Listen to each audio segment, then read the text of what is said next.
London పోయినా, మన Paris పోయినా, లండన్ పక్కన థేమ్స్ రివర్స్ ఉంటాయి, అవి దానికి ఆనుకొని కట్టడాలు ఉంటాయి. కట్టడాలు దానికి ఆనుకొని రీటైనర్స్ వాళ్ళు పెట్టి బ్రహ్మాండ ప్యాలెస్లు కట్టారు. సైన్స్ అండ్ టెక్నాలజీతో you can correct something. Wrong అయిపోయింది, మిస్టేక్. నేను అది కూడా అంటున్నాను, పోయిన లేక్లో కట్టండి, రివర్ మీద కట్టండి చెప్పాను. కానీ కట్టిన తర్వాత ఇప్పుడు వాళ్ళని డిస్ప్లేస్ చేయడం తప్పు. You think of new idea. వాళ్ళని డిస్ప్లేస్ చేయకుండా వేరే మార్గం ఆలోచించి బ్యూటిఫై చేయాలంటే వెరీ గుడ్. సరే మీరు డిస్ప్లేస్ చేస్తాను, ముందు వాళ్ళకి ఇల్లు చేయండి, తర్వాత ఖాళీ చేయమని చెప్పండి. ముందే ఖాళీ చేస్తా ఇల్లు తర్వాత ఇస్తా అంటే ఈ ప్రభుత్వాలు లేవు, నమ్మేటం లేదు, వీళ్ళు ఉంటారో పోతారో లేదు తెలియదు కదా మళ్ళీ. సో కాబట్టి హైడ్రా అండ్ ఈ మూసి ఇవన్నీ ఏదో గవర్నమెంట్కి ఒక విజన్ లేకుండా పాలసీ ఉన్నది. They are not able to think beyond a certain level. వాళ్ళంతా కూడా పెట్టేసి అదేదో పెద్ద చేస్తున్నారు.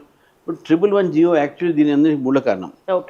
చేవళ్ళ ఏరియాలో కొన్ని 111 జియో వచ్చింది. ఆ 111 జియో కేసీఆర్ తీసేస్తున్నారు. ఇప్పుడు ఉందో లేదో కూడా ఎవరు తెలియదు దాని మీద. ఆ 111 జియో ఎందుకంటే అక్కడ FTL ఉన్నది, వాటర్ బాడీస్ డిస్టర్బ్ అవుతాయి, గండిపేట నీళ్ళంతా ఆ ఏరియాలో ప్రవహిస్తుంది.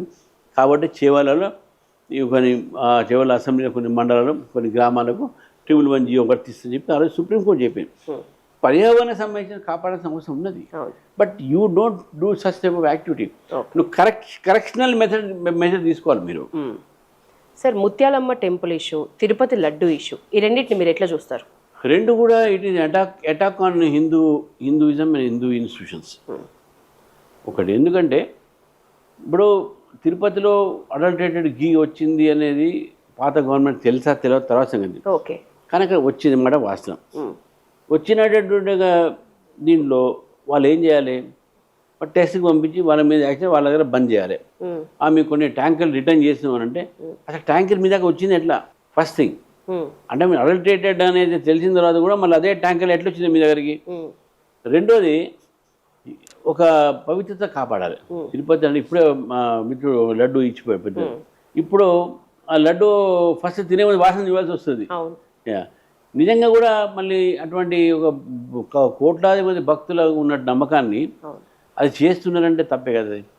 అయిందా లేదా అనేది తర్వాత మీకు, కానీ అక్కడ ప్రైమా ఫేసి అంటే ప్రాథమికమైనటువంటి ఒక అనుమానం ఉంది అక్కడ. కాబట్టి అది తప్పది, చేసేది లేకుంటే ఇట్లా చేసి ఉంటే వాళ్ళ మీద యాక్షన్ తీసుకోవాలని చెప్పైనా చెప్పాలి ప్రభుత్వం, పాత ప్రభుత్వం. వీలైన కొత్త ప్రభుత్వం అయినా మేము CBIకు వాళ్ళకు ఇన్వెస్టిగేట్ ఇస్తున్నామని చెప్పి గట్టిగా తొందరగా చేసి దోషులను తప్పకుండా శిక్షించాల్సిన అవసరం ఒకటి. ముత్యాలమ్మ టెంపుల్ వచ్చిన చూడండి, కొంతమంది ఉన్మాదులు ఉంటారు. సరే టెంపుల్ మీద అటాక్ చేసిండ్రు, ఏదో పోతున్నారు, మంది దాగు చేసిండ్రు, ఏదో అనుకోవచ్చు. కానీ ముత్యాలమ్మ టెంపుల్ ఇష్యూ అట్లా కాదు. ముత్యాలమ్మ టెంపుల్లో ఒక మోటివేటరు, ఒక Islamic motivator.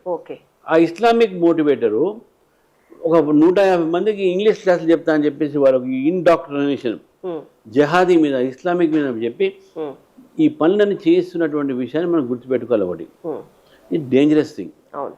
Not only in Telangana, వేరే చోట కూడా చేసే అవకాశాలు ఉన్నాయి. ఇది తర్వాత హైదరాబాద్ ఫస్ట్ ఇన్సిడెంట్ కాదు. హైదరాబాద్లో గతంలో నాంపల్లి ఎగ్జిబిషన్ గ్రౌండ్లో ఒకటి జరిగింది, ఇంకో చోట ఒకటి జరిగింది, ఇంకా జరుగుతూనే ఉన్నది. సో ఇది మీరు ఈ యొక్క ముత్యాలమ్మ టెంపుల్ ఏదుందో మీరు దాన్ని ఏదో పిచ్చోడు వచ్చి రాయేసో ఏదో చేసి పోయినాను కాదు. ఇంతకుముందు ఇట్లా అయ్యేది చాలా చోట అయినాయి. ఇక మా మల్కాజ్గిరిలో 2-3 టెంపుల్స్ అటాక్లు అయినాయి. ఇట్లే ఆ మల్కాజ్గిరిలో ఈ 2-3 టెంపుల్స్ అటాక్ అయితేనే దాన్ని మేము చెప్పినాం, ఇట్స్ వెరీ రాంగ్. మేము పోలీసులు కంప్లైంట్ చేసి ఇది దొంగలే కాదు ఇది కంపల్సరీగా వేరే ఉండే చేసినాం.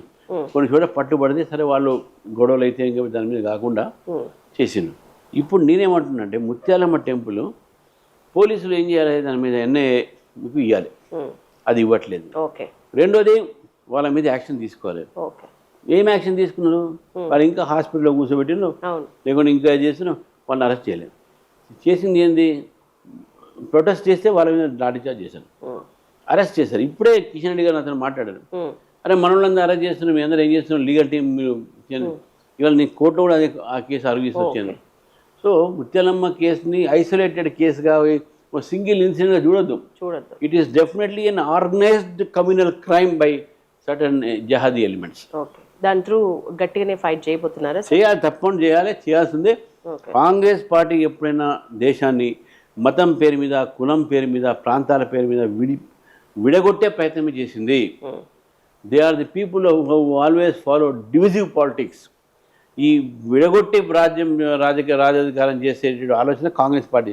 కాబట్టి కాంగ్రెస్ పార్టీ వచ్చినప్పటి నుంచి ఈ కులాల పేరు మీద, మతాల పేరు మీద ఘర్షణలు ఎక్కువైతున్న విషయాన్ని మనం చూడాలి. షార్ట్లో చెప్పాలంటే కేసీఆర్ పాలనని ఏమని చెప్తారు, రేవంత్ పాలనని ఏమని చెప్తారు మీరు? కేసీఆర్ పాలనలో ఆయనది యారోగెన్స్, ఓకే. ఇక్కడే ఇగ్నోరెన్స్. ఓకే. యారోగెన్స్ ఎందుకంటున్నా అంటే వాళ్ళు కొన్ని స్కీమ్ తీసుకొచ్చారు.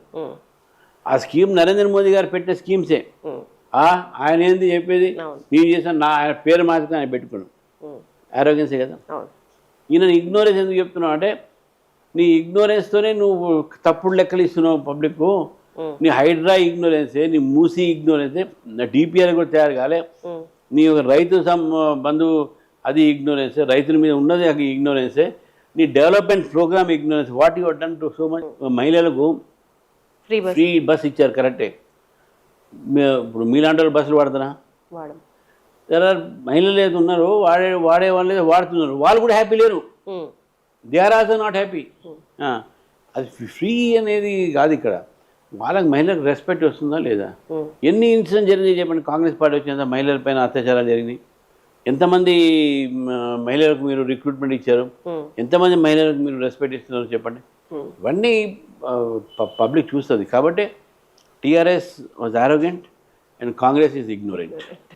మీకు ఎవరు సార్ ప్రత్యర్థి? ఒకవేళ మీరు నెక్స్ట్ ఎలక్షన్స్లో మీదే పార్టీ నిలబడుతుంది అనుకుంటున్నప్పుడు మీకు టఫ్ ఫైట్ ఇచ్చేది ఎవరు అనుకుంటున్నారు?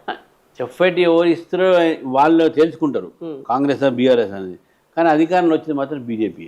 Let them decide who will fight with us. కానీ డెఫినెట్గా నేను చెప్తా ఉన్నాను ఈరోజు, is my prophecy that tomorrow both BJP and Congress and BRS ఇప్పుడు రాజకీయాల్లో చూస్తున్నారు కదా, పబ్లిక్ చూస్తున్నారు.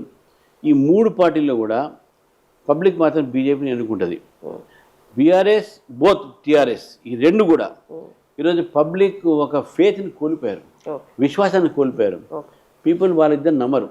అందుకని హిందీలో మనం చెప్పాను, టీఆర్ఎస్కో దేఖా, కాంగ్రెస్కో పర్ఖా, బీజేపీకి దో మౌకా.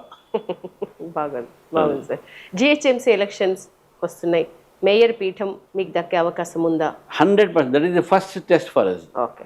మీరు రేపు లోకల్ బాడీ ఎలక్షన్స్ వస్తాయి. మాకు గతంలో రూరల్ సైడ్ లోకల్ బాడీ తక్కువ వచ్చేది.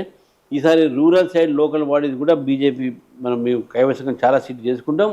హైదరాబాద్ మున్సిపల్ కార్పొరేషన్ కూడా భారతీయ జనతా పార్టీ జిహెచ్ఎంసీ ఒక ఆఫీస్ మీద బీజేపీ జెండా అక్కడ ఎగరేస్తాం. Mayor will be from BJP. అధికారంలో ఉన్నా లేకున్నా a leader is always a leader అన్నట్లుగా మీ మాటలు ఉన్నాయి.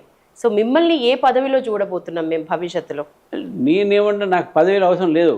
నాకు కాంటెస్ట్ చేసిన, ఎమ్మెల్యే గెలిచిన, ఎమ్మెల్సీ గెలిచిన, నేను పబ్లిక్ సర్వ్ చేసిన. నేను పబ్లిక్ సర్వ్ ఎప్పుడు కూడా నేను ఎమ్మెల్సీగా బిహేవ్ చేయలే. నేను ఎప్పుడు ఆల్వేస్ విత్ పబ్లిక్. ఎప్పుడు స్టూడెంట్స్ ఉన్నా, పబ్లిక్లో ఉన్నా. నాకు ఇది లేకుండా కూడా నేను గవర్నమెంట్లో అందరూ నాకు పరిచయాలే, ఐఏఎస్ ఆఫీసర్, ఐపీఎస్ పరిచయాలే. నేను పదవి లేకున్నా కూడా నేను పార్టీకి పనిచేస్తా. And I recognise leadership quality is not recognised by your position. Leadership quality is recognised by your leadership qualities. ఆ క్వాలిటీ మీలో ఉన్నాయి. నేను ఈరోజు చెప్తాను, ఐ ఫీల్ వెరీ ప్రౌడ్. ఏంటంటే మార్నింగ్ లేవగానే పొద్దునప్పుడు నా ఇంటి ముందు 100 మంది ఉంటారు. నేను I'm not MLA, I'm not MLC. నేను ఎంతమంది ఎందుకుంటాను నా దగ్గర? చాలామంది ఉంటారు. పోలీస్ స్టేషన్ కేసులను క్లయింట్ వేరే, మళ్ళీ క్లయింట్కి వేరే ఆఫీస్ ఉన్నది.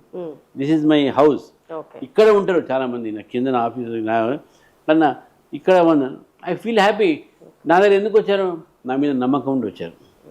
I will do something for them అని వచ్చారు. అయినా కానీ అదే ఆ ఫేత్ నా మీద పెట్టుకున్నా కానీ వచ్చారు. So that is what I like, that people are coming to me.